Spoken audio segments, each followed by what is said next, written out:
আমাবস্যার ঘুটঘুটে অন্ধকার রাত, আকাশে মেঘের ঘনঘটা, মাঝে মাঝে বিদ্যুৎ চমকাচ্ছে। করিম আর রতন লাশবাহী খাটিয়া নামিয়ে আনছে ভ্যান থেকে।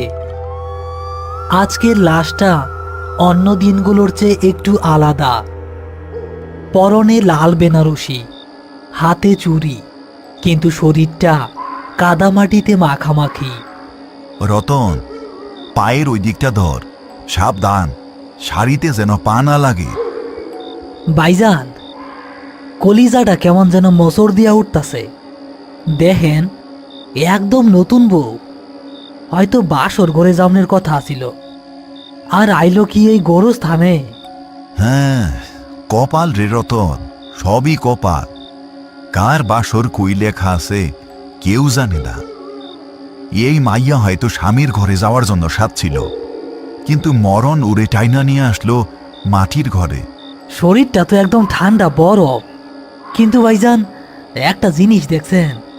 মুখের দিকে তাকান, মনে হইতেছে মাইয়াটা হাসতাছে। মরা মানুষের মুখে এমন হাসি আমি কোনোদিনও দেখি নাই।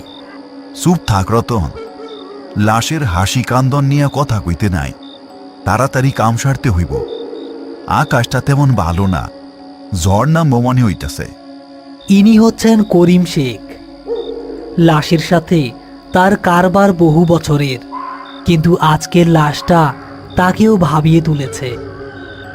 সাধারণত বেওয়ারিশ লাশগুলো ছেঁড়া খরা কাপড়ে আসে, কিন্তু এই লাশটি যেন কোনো বিয়ের আসর থেকে সোজা উঠে এসেছে।